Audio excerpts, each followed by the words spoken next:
கடவுளுடன் காலை வணக்கம். புனித லூக்கா எழுதிய நற்செய்தி 1ஆம் அதிகாரம் 57 முதல் 66 80 வரையுள்ள இறைவார்த்தைகள்.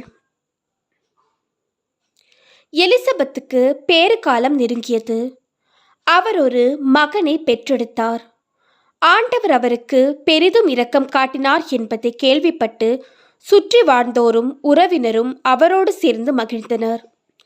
8ஆம் நாளில் அவர் குழந்தைக்கு விருத்த சேதனம் செய்ய வந்தார்கள். செக்கரியா என்ற அதன் தந்தையின் பெயரையே அதற்கு சூட்ட இருந்தார்கள். ஆனால் அதன் தாய் அவர்களை பார்த்து, வேண்டாம், அதற்கு யோவான் என பெயரிடுங்கள் என்றார். அவர்கள் அவரிடம், உம் உறவினருள் இப்பெயர் கொண்டவர் எவரும் இல்லையே என்று சொல்லி, குழந்தைக்கு என்ன பெயரிடலாம், உம் விருப்பம் என்ன என்று தந்தையை நோக்கி சைகை காட்டி கேட்டார்கள். அதற்கவர் எழுது பலகை ஒன்றை கேட்டு வாங்கி இக்குழந்தையின் பெயர் யோவான் என்று எழுதினார். எல்லாரும் வியப்படைந்தனர்.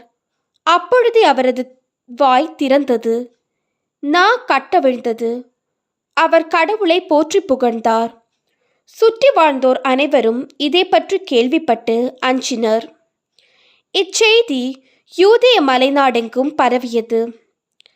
கேள்விப்பட்டவர்கள் யாவரும் இச்செய்தியை தங்கள் உள்ளங்களில் இருத்தி, இக்குழந்தை எப்படிப்பட்டதாக இருக்குமோ என்று சொல்லிக் கொண்டார்கள். ஏனெனில் அக்குழந்தை ஆண்டவருடைய கைவன்மையை பெற்றிருந்தது. அக்குழந்தையாயிருந்த யோவான் வளர்ந்து மன வலிமை பெற்றார். இஸ்ரேல் மக்களுக்கு தம்மை வெளிப்படுத்தும் காலம் வரை அவர் பாலை நிலத்தில் வாழ்ந்து வந்தார். இது கிறிஸ்துவின் நற்செய்தி. இந்த நாள் இனிய நாளாக அமைய வாழ்த்துக்கள். பல பல புதுமைகள், பெருமைகள், இனிமைகள் இறங்கிய நல்ல நாள், ஒரு நல்ல நாள், நம் தேவன் தந்த நாள். இது நல்ல நாள், ஒரு நல்ல நாள், நம் தேவன்